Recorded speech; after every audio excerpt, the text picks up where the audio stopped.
Welcome. Today we're going to talk about the Burmester 032 integrated amplifier. It's a conventional integrated amp in some ways and unconventional in others.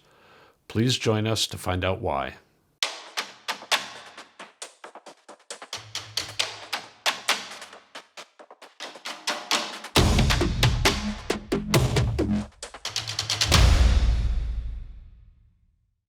All right, as I said, in some ways, the Burmester 032 is a conventional integrated amp. It's got 5 inputs. It's got balanced and unbalanced inputs. It's got a headphone jack. It's got a volume control.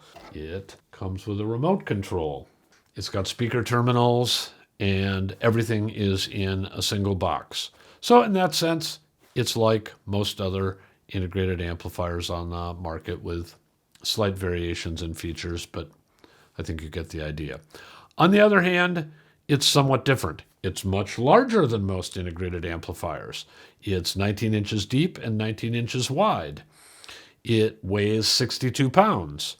It's got metalwork that would be the envy of a machinist. So it's different in that sense. It's also unusual because it's a $25,000 integrated amp, which is quite pricey as integrated amplifiers go. But I think Burmester's idea here is that this is a top-of-the-line preamp together with a top-of-the-line power amplifier, and therefore that price is, somewhat like a $12,000 preamp and a $12,000 power amp. So I think the question we want to ask is the sound quality appropriate for something that's trying to be that kind of high-end preamp, high-end amplifier?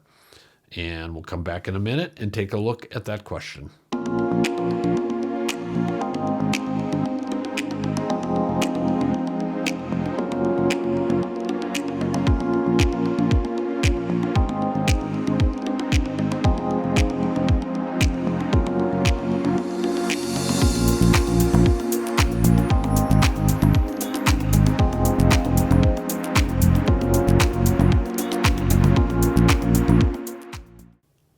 Okay, let's discuss sound quality. It's not really that hard to explain, but I thought the 032 sounded exceptional, and I want to emphasize one particular area with kind of a second extra credit area. And the first thing I want to talk about is that the core quality I kept coming back to with this amplifier was something I want to call grip.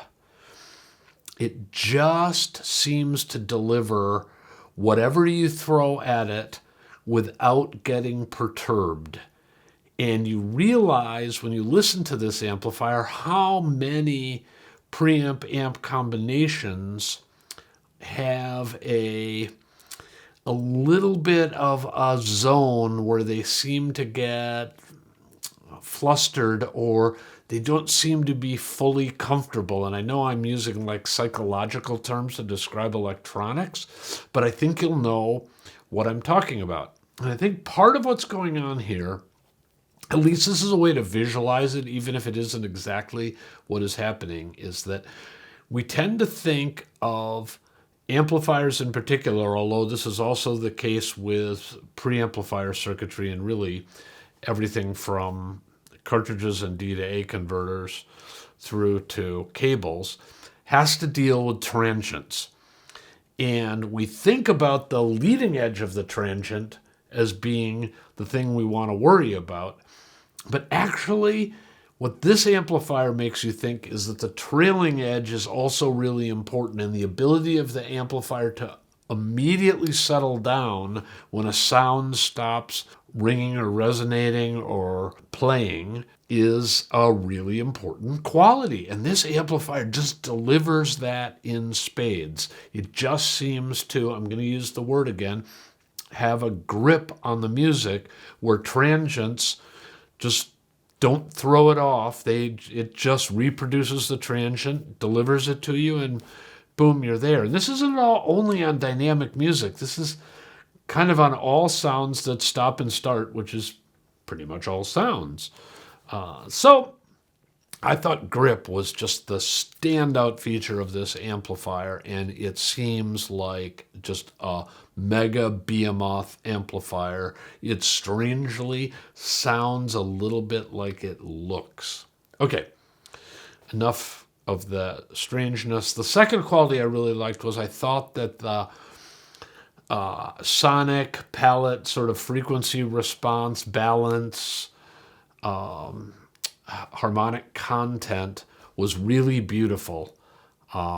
It's got a warm but detailed bass and very smooth but detailed highs. And those two qualities don't always go together, either in the bass or in the treble. This thing does cymbals like I just haven't heard other amplifiers do.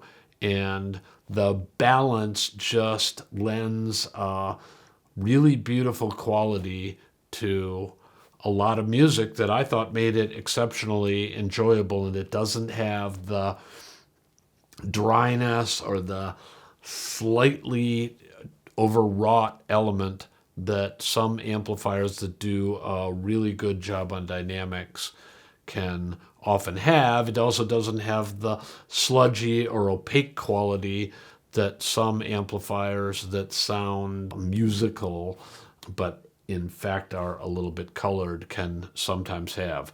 So that combination of frequency balance together with grip that seemed to be just unperturbable really worked well. Now, I tested this amplifier in a relatively small room, and as a result of that, I'm sure you could find a speaker although I used inefficient speakers, by the way, but I'm sure you could find a speaker room combination that would go outside the domain of what the 032 can do.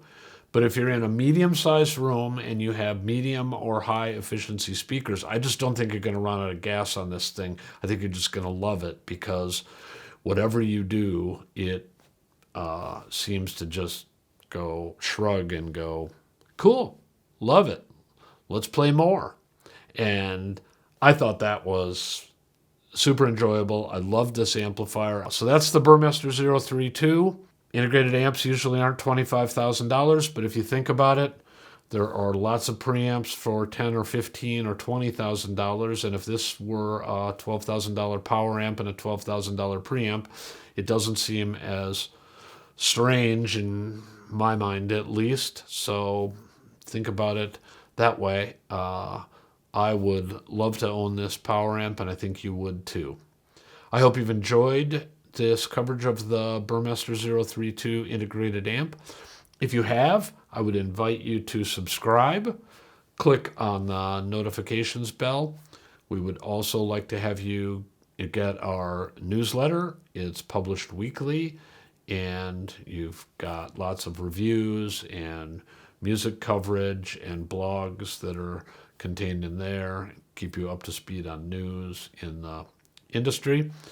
And, of course, we would love it if you would subscribe to our flagship publication, our magazine, which has our annual awards, as well as reviews and lots of sidebar conversations with the designers and the movers and shakers in the audio industry. Okay, I hope you've enjoyed this, as I said, and we would love to see you again. Thanks.